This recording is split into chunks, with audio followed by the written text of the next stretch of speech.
Hello and welcome back to the Podium Podcast. And of course, today it is the mid-season review of the 2024 Formula One season. And I haven't really been on this podcast for a while. It's been a crazy couple of months. Just been busy with other bits and bobs.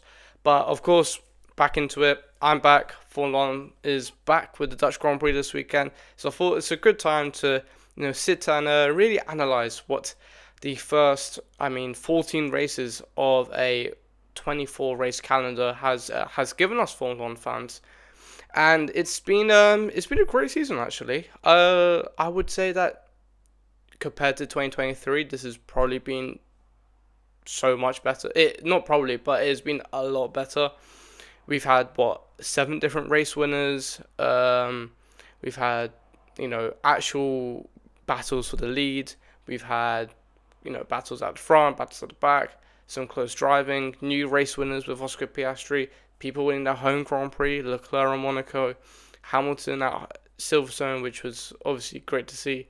And I can officially say now that we've got almost a four-way battle for maybe not the drivers, but definitely the constructors' championship with Mercedes, Red Bull, Ferrari, and McLaren all in the fight now. With Red Bull taking somewhat, not one, not two, but maybe three steps back in from the start of the season. I mean, if you look at Bahrain being 22 seconds ahead of your teammate, let alone the rest of the pack for Max Verstappen, was obviously just continuing his dominance from the 2023 season. But over time, I mean, of course, you've had some rumours around the paddock flying about how some parts of their car have been illegal with the flexi wing, and even now coming into the summer break about their brakes and how their brakes might be illegal. I'm not too sure about that because some of the sources aren't quite I could say accurate, but it's definitely something to look at. I mean, if you look at from Belgium this year compared to Bahrain at the start of the season, it's been, you wouldn't even think it's the same season. And I think it's just a mixture of Red Bull maybe being caught out in some places and just McLaren bringing that huge aero package to Miami, which saw Lando Norris take his first win. You've also got Mercedes now in the fight because they did announce from Imola that they were bringing every race a new upgrade, which shows that they still got a lot of room to improve. So maybe they'll be the dark horses for the next part of the season. But let's get into it. Before I wanted to actually go into the ratings of the drivers out of 10, I was thinking maybe it would be great to talk about some of the races, some of the highlights. For me personally, I'll probably say the best race was probably Silverstone. I mean, you had the dry, wet, dry scenario, which was great. And also, this is something that we haven't seen in years about. You didn't know who was going to win until probably the last the final, even on the final lap, you didn't really know who's going to win. It was so close, which was great to see. And you had Russell in there as well. You had, even in qualifying, a top three from Britain at the British Grand Prix. Great to see. And so, yeah, it's definitely been good to look at a scenario where you could go into a race and there could be 7 different winners. I'm not saying 8 because right now Checo is not really in the best best form of his life. But I mean, right now you could go into any race weekend and be like, I don't know who's going to win, which is great. Probably my biggest surprise would probably be Mercedes. I really didn't. There was a reason why Lewis left Mercedes. He probably saw that there was no future there. I mean, if you look at 2022 and 2023 from a driver's perspective, if you're fighting for 6th and 7th, when you've been fighting for world championships and you got 7 of them, of course you're going to leave. And Ferrari did look like the second best team at the start of the season, but obviously that's changed now. Mercedes have still got some sort of pace. It might have taken them 2 years, but it's there now. And winning the last 3 out of the 4 races is actually worrying for the other teams. If you look at their execution, I'm talking about McLaren here mostly. I mean, McLaren have just been not on it, and that's why I'll probably say my worst surprise would probably be the biggest worst surprise. Sorry, would probably be McLaren. If you look at their car, they've definitely got, if not the first, maybe second quickest car, not by a lot. They're up there. They've got the car, they've got the aero package, they've got the downforce, they've got the engine with the Mercedes engine behind them, they've got the chassis, they've got everything working for them, yet they still find ways to screw it up. And this is coming from a McLaren fan himself.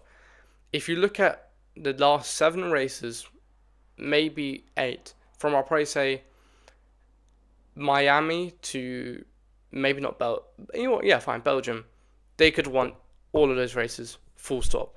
And they should have won.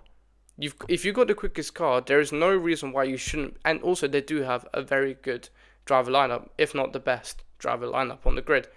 You have to be winning those races. There's no sort of excuse for it. You look at Imola, 0.8 seconds. You look at Monaco. Monaco was different because obviously it's a bit more difficult to overtake there. But I mean, after that, you've got Canada, should have won that. Spain should have won that. Austria definitely should have won that. That was Verstappen's fault. Maybe, well, to be fair, Piastri was what? Piastri was second in that race? Yeah, he was. He was second in that race. So he should have definitely won that because he was on the quicker tyres at the end. British Grand Prix, I don't even know what happened there. Like, that was just embarrassing from the Papaya. Hungary, they did win that, but obviously it still came at some sort of cost. You can look at it and be like, oh, it was a 1-2, great. But if you look at it from a fan's perspective, it wasn't the greatest because you've enabled and you've broke some sort of bond between the driver pairing with them asking to switch back to positions, and it just seemed really an uncomfortable position for both the drivers. It did really overlook Piastri's first win. And Belgium, he could have won that, but I mean, Mercedes did pull a blinder. But I think that's what I really wanted to talk about. But let's go into the driver ratings, and I think we should start with the Williams pairing. Let's start with Albon first, because I think he is probably the number 1 driver out of the pairing. I have given him out of 10 a 6 out of 10. He is P18 in the Drivers' Championship with 4 points. I think what Albon, the reason why Albon and now Sainz has definitely signed a contract with Williams is that because they are in a reconstructing process in these next pivotal years before the 2026 regulations. James Vowles has automatically already said that they are more focusing on their overall package instead of being just rapid and straight line, getting some points at Monza or Vegas and then calling it a day, getting your 10 points, getting that P7, which would be alright in 3 races if you want to finish P7 in the constructors. But James Vowles has got a clear aim of bringing Williams back to the winning days, and for that you're gonna have to literally take the car apart, make it really bad at the beginning, and then build on every single component of the car, which takes time. And now, if you're looking at it, this would be the perfect time to, because you've hit the ground running in 2022, 2023, from getting from P10 to P7. That's all right, but now they really want to hone in on all components of their car before 2026. So there's a reason why Albon stayed there, and there's a reason why I gave him a 6 out of 10, because they're in that process right now. You can't expect to do wonders in that car, and I don't think Albon even expects it to be even at the level he was in 2023 in this car, because it's not where the car is. And to be P18 with 4 points, I mean, he did get impressive points in Monaco and at Silverstone, with two P9 finishes. I think that's a job well done, to be fair. Of course, I wouldn't give it higher because he's still P18 in the championship, but it's a solid performance, and I think that the Williams team has definitely got a lot more to show in the next couple of years, especially in 2026. For his teammate, though, I've given him a 3 out of 10. Being 20th in the Drivers' Championship, it's not been the best of seasons for the American, hence why he will be getting dropped at the end of the season. I mean, you can't really say much. It's pretty much done for him, his career in Formula One. I know he definitely has some interest in the IndyCar paddock, but I mean, no points on the board. When your own team withdraws your car for your teammate, which happened in Australia, it does really show the team's intentions towards Logan Sargent's future. And now Sainz is obviously signed with the Williams team. It's been pretty poor from him. He hasn't hit the points once compared to his teammate. Consistently out-qualified, consistently outbeaten. It's just, I think, for him, just enjoy the last couple of days, months you have in the sport, because it is cutthroat, and that's just how it happens. Yeah, there's really not much to say about him. Moving on to the Kick Sauber team. Oh, this is really interesting because this is probably the worst performance I've seen from a team in years. And this is with the 2021 Haas, the 2019 Williams, the 2014 Caterham. It's just nothing there. And I know obviously because they're focusing all their investment from Audi in 2026. But let's start with Zhou, giving him a 2 out of 10. I'll probably say Zhou is a lot more, is graded lower than Sargent, because coming into 2022, he did have that potential. He's just not shown it. And yes, you can argue it's the car. You can argue it's the, it's just when you're in a rubbish car on the straights and in the corners, you can't do anything with that car, which is accurate in some places, but at the same time, you do have to look at the driver himself. Bottas, yes, he still hasn't scored points, Bottas, but he's pretty much, especially in qualifying, been up there. I know their race pace and I know their pit stops were shocking, but you have to look at your racecraft. And with Bottas, I can see there's racecraft. He will still go for that overtake. His qualifying has been outstanding in that really, really bad car. But with Zhou, it's been lackluster. I've not seen, he hasn't finished higher than P14 in any, okay fine, actually P13 in Canada in any race, which shows that he's just stuck there. I don't think people say, okay, he's a good driver, but he just has a bad car. I don't see a good driver. I just see a mediocre driver that's paid his way through, like a Lance Stroll or a Logan Sargent. I just don't see that talent that other drivers have shown. And you can say, okay, fine, he's still starting out, but it's his second season now. He needs to start showing his capability in order to entice Audi to keep him on until 2025, which at the moment it seems like it's not going to happen.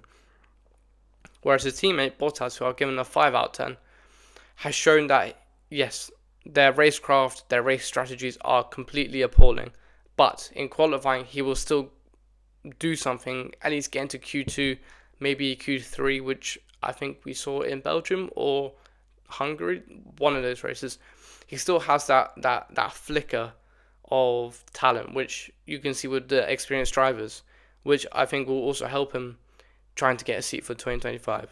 So yeah, that's Kick Sauber done. Moving on to the Haas team. And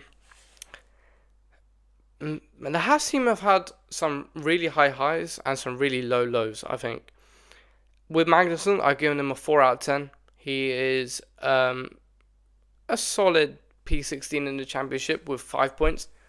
He has been fighting for that seat because it seems like this will be his last season in Formula One. I mean, he's had 5 points to his name. He's finished 10th in Australia and he finished 8th in Austria. So two very, very solid performances in a car, which is okay. But compared to his teammate, he has been miles off the pace, and that's why Hulkenberg has got a seat at Audi, whilst he doesn't. He's been very crash happy with his current form. I mean, you see in Monaco, Miami, good examples of he will go the extra mile, but then it gets to that point where that extra mile might lead you to a race ban. And well, obviously, for me, he should have definitely got a race ban in Monaco. You should not stick it up the inside of a twisty straight. You can't even call it a straight. The run from Sandevort to Mirabeau. Just there's no need to stick up there on the first lap of the Monaco Grand Prix. I just think his ethic is good. In Miami, it showed that was perfect. That was right to the limit. He got a penalty. So what? That's okay because he was fighting for something. But when you stick your nose up in something like Monaco, where there is no need for it, you're down in P17 or whatever, it just showed that is he really cut for Formula 1? Maybe NASCAR is his better alternative. So that's why I give him a 4 out of 10. Would he have another season in Formula 1? Maybe, maybe not. It's probably no. I mean, he's at an age now where retirement is just around the corner. But I think maybe an IndyCar or something like that would be great for him. However, for Hulkenberg, his teammate, I think is a different story. I've given him a 9 out of 10. He is in P11 with 22 points, which you compare that to your teammate with 5 points. It does seem quite a big difference, and he's been a 9 out of 10. I think he's definitely been an unsung hero of this, of at least the first part of the season. He's been constantly in the points. I mean, he's had 5 points before finishes in 14 races in a Haas. Considering Ayo Komatsu, the team principal of Haas, said that they weren't even expecting to be in the points for 2024, and they, like Williams, they were in a reconstructing process. It showed that he's definitely got talent at his age, and he definitely deserves that seat in Audi. Those two sixth place performances in Austria and Silverstone were incredible. You're beating the likes of your Perez and a Red Bull, which is fantastic, to be fair. I mean, you can't ask for more in that car. And I think definitely for the next part of the season, the Haas might fall off, which it does tend to do. They really upgrade heavily in the first part of the season and then just hope for the best, and then save up for the next season, which would be 2025, and invest hugely at the start, get some points, and then just see how it ends. But I'm happy that he's gone to Audi. I think that's definitely probably the best place for him, because you don't know what that Audi is going to do. It might be the quickest car, it might be the worst car. You just don't know. And so overall, I think that Hulkenberg has definitely proved his worth and definitely deserves his move to Audi. And I think he's definitely got a positive future at Audi. Next, we've got the V-Carb duo of Ricciardo and Tsunoda. And with Ricciardo, I'm going to give him a 5 out of 10. Yes, he's definitely had some highs, like in the Miami Sprint P4, but overall, I mean, he's down in P13 with 12 points compared to Tsunoda, who's got 22 points. And it's been decent, but not at the level in which Red Bull could give him the Red Bull seat, which is obviously why he was at V-Cup in the first place. He wanted to work his way up through the ranks, and ultimately he wants to be back at Red Bull. But when you're being beaten by your teammate, it's difficult to prove your case in that scenario. And I think he's definitely got this season. Actually, if you say that, there's Liam Lawson in the wings as well, waiting for a seat. So with Tsunoda already confirmed at V-Carb, I think the next rest of the season is pivotal for Ricciardo's future, because if he still doesn't perform to the level which Red Bull want and VCARB want, then I think Lawson has definitely got a good chance of taking a seat. I mean, he's not being promoted now. Is that a question, like, will he ever be promoted to Red Bull? Obviously, they're not going to promote Tsunoda, who's locked in for a contract until 2025. And definitely is something for both Tsunoda and Ricciardo to think about, because at this point, at this moment of time, their future is with VCARB. It's not with Red Bull. And now, obviously, there's links with Tsunoda moving to Aston Martin for 26. What does it mean for Ricciardo? Would he stay at VCARB? Would he go? I think this next rest of the season will be pivotal. If he manages to beat Tsunoda, I mean, there's a 10-point deficit between him and Tsunoda. Tsunoda's 12th in the championship, Ricciardo's 13th. There is still something to play for, but I mean, it'll take a mighty effort with a VCARB, which is scraping for points to begin with. So I think it'll be definitely interesting to see how the VCARB lineup unfolds for the next season, because Lawson, if he doesn't get a seat for 2025, has apparently, due to his contract, got every right to go and start shopping for other teams. His teammate, Tsunoda, I've given him a 7 out of 10. He has been above and beyond what VCARB, I think, expected, because coming into this time last year, 2023, the Dutch Grand Prix, actually a bit before that, when Ricciardo came in to replace De Vries, there was a certain expectation for Ricciardo to not wipe the floor with Tsunoda, but be comfortably ahead of the Japanese driver. And now with Tsunoda comfortably beating him, there is some cause for concern at VCARB, because it's a bit of a mess almost there. Because you've got that partnership with Red Bull, but at the same time, does VCARB want to be its own team? Does it have the relationship between Williams and Mercedes? Do they have the resources to be their own team? Are they fully capable of choosing their own lineup, having the power to do so? Because I'm pretty sure they would rather have Lawson over Ricciardo, but due to Horner having quite a special bond with Ricciardo, his power at the top is keeping the Australian in. So yeah, overall giving Tsunoda 7 out of 10. He's had 7 points finishes, which is really good compared to his teammate with 3, most notably in Australia and Miami with 7th place. And so yeah, it's definitely been a good season for the Japanese. Of course, at the start, and even in Hungary, there were some almost flashbacks to 2021 Tsunoda, that very hot-headed, that very aggressive driver who really wants to put his car right on the edge. With after on the cool-down lap in Bahrain, they're trying to cut Ricciardo up, and even in Hungary, crashing in qualifying, even though getting into Q3 on the first run, do you really need to be putting that much performance and that much effort on a Q3 run? Or I mean, the first run of Q3. And so he still has got some areas to improve in for sure, but he's becoming a more complete driver by the races as the races go by. So I think this next part of the season should be positive for Tsunoda. I know they've got some upgrades coming for, I think, Singapore, and so it'd be great to see. Next, we're entering the Alpine team with Gasly. I think is a solid 6. Well, I might as well go for both of them because they're both kind of in the same boat. But both drivers have got 6 out of 10. It's been quite lackluster from the Alpine team. I mean, it's a recurring story that yes, they're the worst team.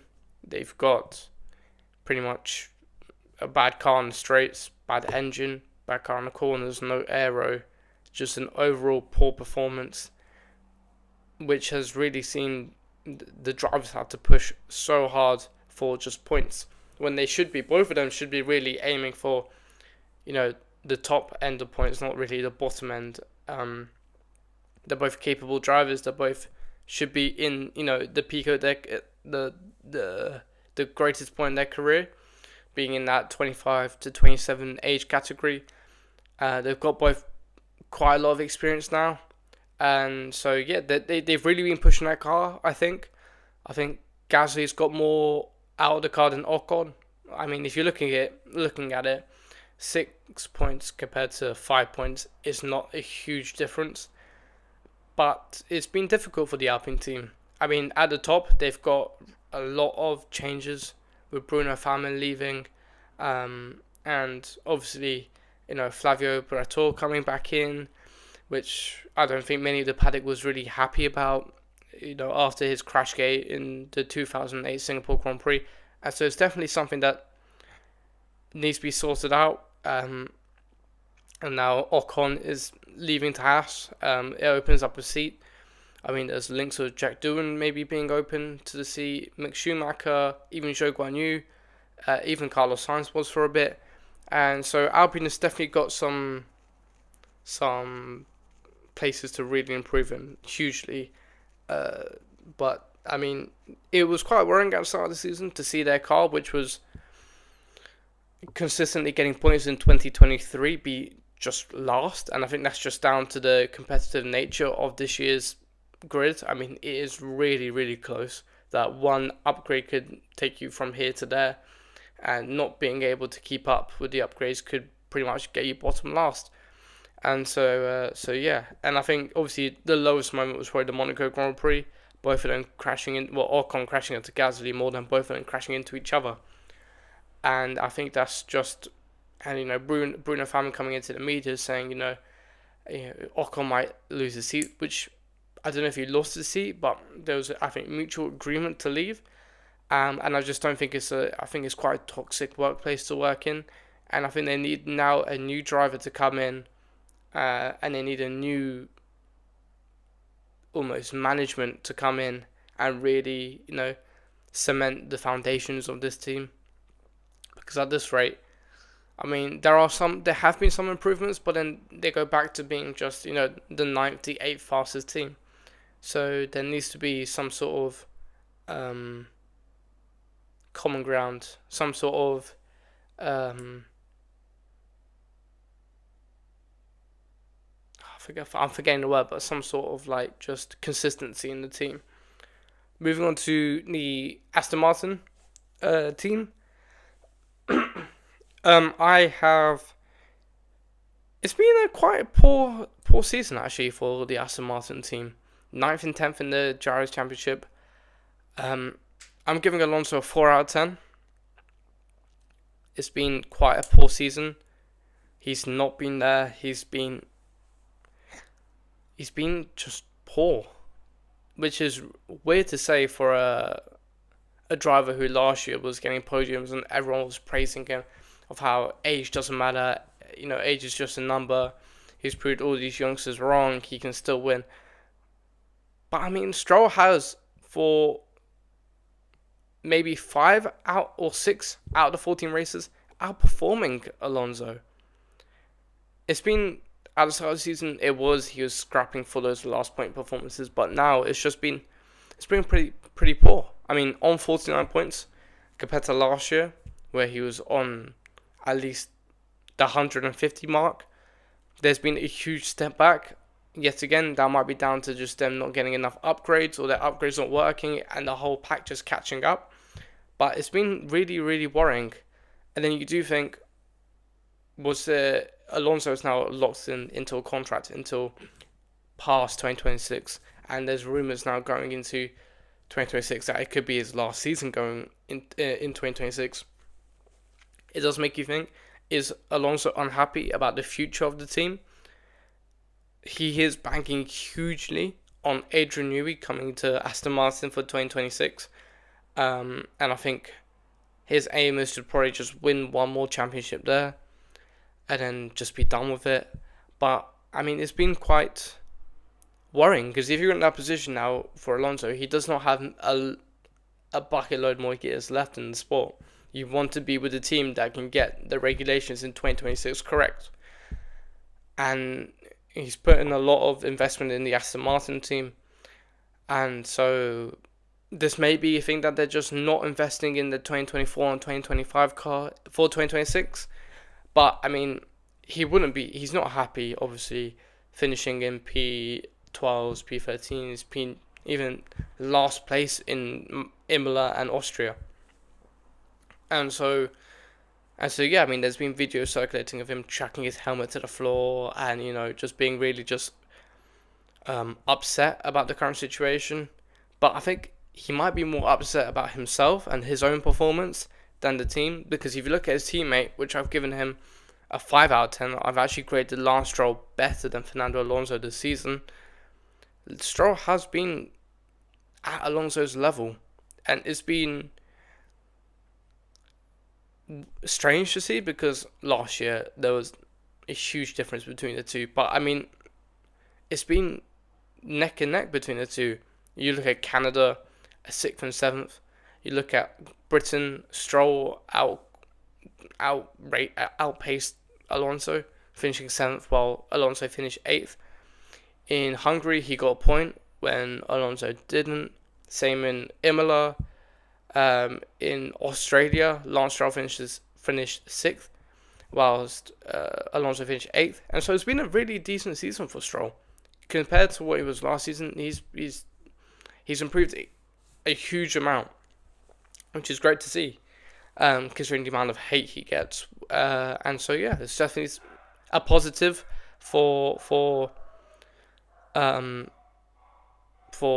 Stroll. And I think people argue, does he deserve to be in Formula One? Well, I mean, the proof's in the pudding. He's been there.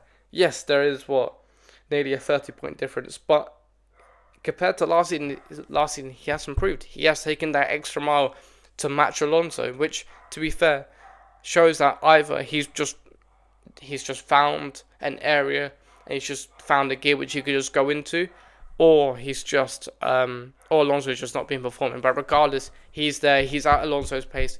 He can beat Alonso, which really does need to wake up Alonso and think, I need to improve better. Now, moving on to the top 4 teams, which probably gets a bit more interesting for you guys. Let's start with McLaren, let's start with Piastri, because I think Piastri is a hugely decent 9 out of 10 for me. He's been, in his second season of Formula 1, he has massively impressed me. It's incredible to watch, to be fair. He's P4 in the championship. He's only 20 odd points behind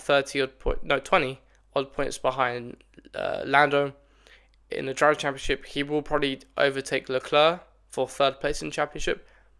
He's been arguably from probably say around Austria, maybe Silverstone, the better driver, which is really, I'll probably say, worrying for Norris, because I think Norris definitely wanted to cement his position of being, the number 1 driver of that team, hence Hungary. But yeah, it's been a hugely impressive season. He's picked up 4 podiums. He's finished 4th 3 times, and he's been there. I think Monaco is a decent performance. Obviously, Hungary is probably his best performance. Austria was another great one. He could have won that if he had one more lap. Belgium, he was there as well. So he's definitely been there. And what I think I admire most about his driving is his level of composure. For being a driver at the age of 21 or 20 in the second season of Formula 1, being cool, calm, collected, and just doing the job. It's been great to see, and it's definitely a threat to Norris's position in McLaren, because Norris, if we get onto him now, I will give him I don't know, I'm deciding between 7 or an 8 out of 10, because if you look at it, yes, he's finished on the podium more times than he hasn't in this season. He's been to Max, 4th, 5th, he's been second 5 times. He's obviously won in Miami, but he could have won so many more races. He could have, which is, I mean, that's just Formula 1, but it hurts, because you're thinking, in Imola, if there was one more lap, he could have got him. In Monaco, P4 in qualifying, you can't do much there. Canada, if he maybe pitted when the other two pitted, he was rapid. He was rapid in those conditions, in those dry, wet conditions. Spain, he was closing down. If he didn't have that poor start, he could have won that. Austria, he should have won that, to be fair. Max just drove dirty. That's just black and white. Silverstone, if he just pitted for the softs, I don't know why he had to do something different. He could have won that. Hungary, bit of debate, I'm not going to lie. Should he have won that? Maybe. But it was McLaren's fault in pitting him earlier. If he pitted after, he could have maybe caught up because he was catching up in the end of the first stint. And so yeah, so it's been a bittersweet season for Lando. So I'll give him an 8 out of 10 because he has proved that he is worth it. And so yeah, but he's in the next part of the season. McLaren do definitely need to step up their execution, because if you look at a team like Mercedes, who does not have a better car than McLaren, then you do think, will Mercedes potentially overtake McLaren in the constructors? It's obviously, this is all hypothetical, but McLaren definitely do need to step up their execution. I think their relationship with their driver as well. You look at Hungary, it was just a mess. I mean, you don't really have to, almost guilt trip your driver into giving up a win. It should be more an order. This is what's happening. This is what you have to do. Deal with it. That's how it's supposed to be. That's what Mercedes have done with Valtteri. That's what Ferrari did with Rubens Barrichello. That's what even Red Bull did with Checo in 2021. You have to be that almost cutthroat. And you look at the gap, 70 odd points. I mean, I think Belgium was a great representation of this season as a whole. You look at Max, who started in P11. You look at Lando, who started P4. You think Lando has to make sure that he, makes the gap between himself and Max small in the championship, but ends up being in 5th whilst Max is in 4th. The gap expanded. That's just how the season's been for McLaren. It's been a season of missed opportunities for sure. I think that the break has not come at a better time. This is where they have to, hit the reset button, go at it again, and make sure that they do the job, because they've been there. They've got the car, they've got the drivers. They just need to make sure that they just hone in on their execution, their strategies. Because, Silverstone's strategy with Piastri is shocking. Hungary, poor. Belgium, we couldn't really overtake, so it was a bit, hit and miss. Spain, Austria, they did actually all right. They did manage to get Lando into the gap in order to try and overtake. Monaco maybe could have done something different. Imola could have done something different. And so yeah, it's been bittersweet, as I said, and so that's why I'm going to give Lando an 8 and Piastri a 9. Moving on to Mercedes, it's been a very, very good season for both of them. Overall, I think I'll give them both. I'm going to give them both an 8 out of 10. Because it's been a great season for them. They've managed to win the last 3 out of the 4 races, with Belgium, Silverstone, Austria going towards them. It's been very, very... Yes, in the championship they are 6th and 8th, but now they've definitely got the car. And so yeah, they've definitely been there or thereabouts. And now, I don't think they've got the quickest car, but I do think they've got the quickest pairing. Russell and Hamilton, I'll probably say, are the best pairing you can possibly get in Formula 1. You've got a 7-time world champion, and you've got an up-and-coming driver, a superstar in the making, who's had some experience now with Williams, and is ready to take that step up. And so, yeah, it's been... I think going into the next part of the season, they are dark horses. I think that they can definitely win more races. I think they can second in the constructors is maybe not up for grabs, but definitely third is. Actually, no, sorry. I think second is definitely up for grabs. First, maybe not, but still, it's something to play for. Their start of the season was shocking. Um, but I mean, from I'll probably say Canada onwards, they've been there. They've been at the front fighting, which is great to see. A team who have won loads in the past is now up there and fighting. And I think with Mercedes, they might not have the quickest car, but they know how to win, which McLaren don't. McLaren have got the quickest car, but they haven't won in a huge long time. And so you look at Belgium, great execution there. Silverstone, great execution. Austria, it was maybe a bit lucky, but still, they managed to get the job done. They were going to be in third anyway. It was just a matter of right place, right time. And so it's been hugely positive for the Brackley team. Which, I mean, could they be the quickest car coming into the next part of the season? Of course.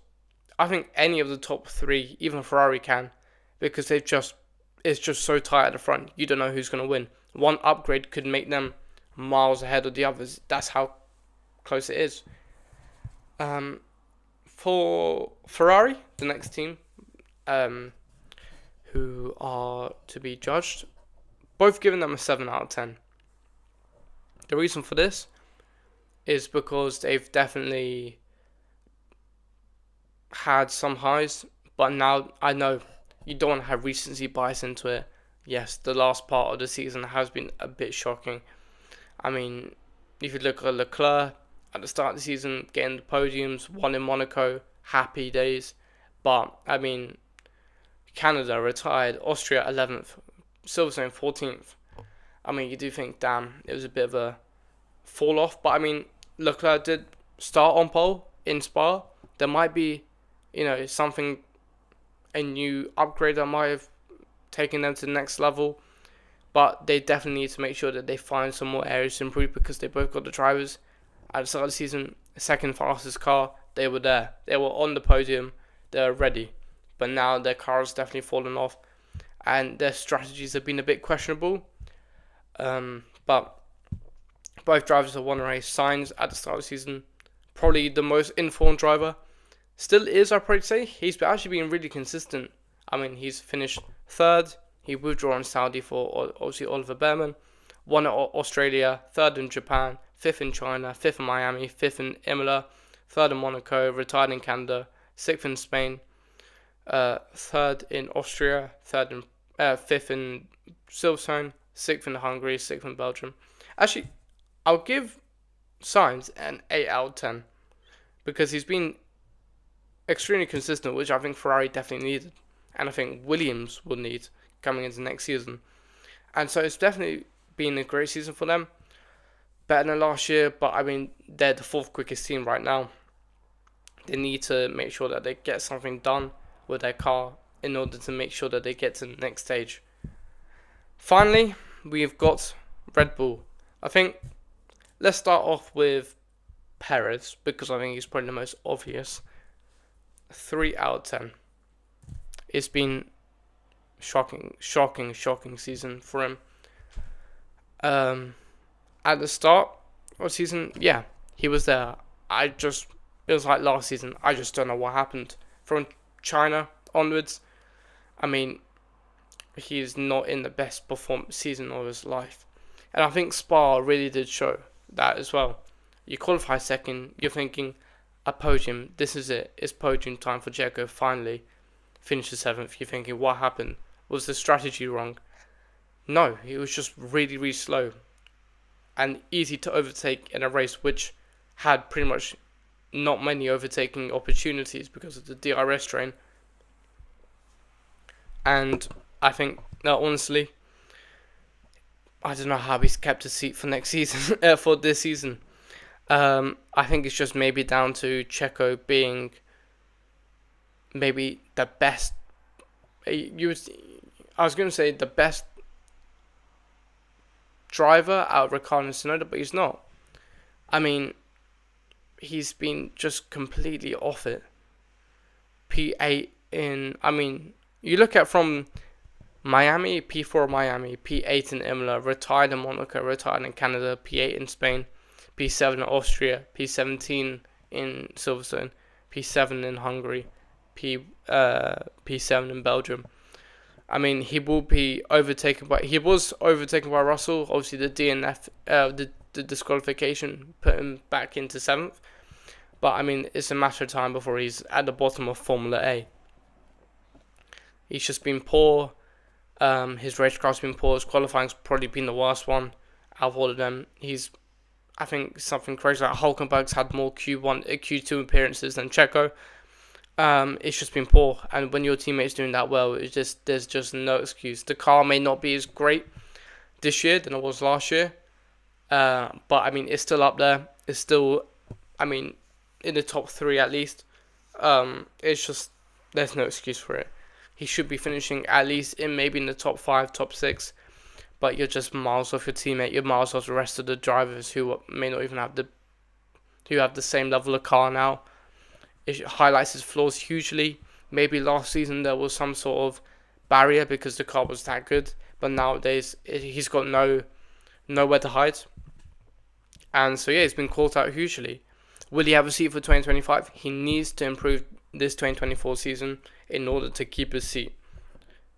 Compared to his teammate, who is first in the championship with a 70-point gap, who's compared to others have had a poor season, I'm giving him still a 9 out of 10 because he's just been consistent. You look at his results. First, retirement in Australia. First, second, sixth, first, fifth, second, fifth, fourth. He's not finished outside the top 6, which is incredible in a team which has fell off grace. He's just been consistent. He might have a bad race, but it's still P5 or P6, and that's a bad race for his standards.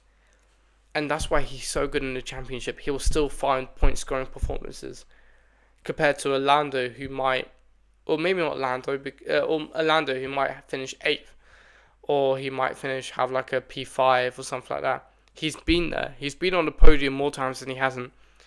He's won 7 races out of the 14. He's won half the races compared to everyone else who's won 1 or Lewis has won 2. Going into the next part of the season, he will have a lot of targets on his back. He is still vulnerable to the other teams. The other teams were just quicker. And now with Red Bull coming into the next part of the season with some sort of brake problems, illegal brakes, there is some cause for concern. It's just,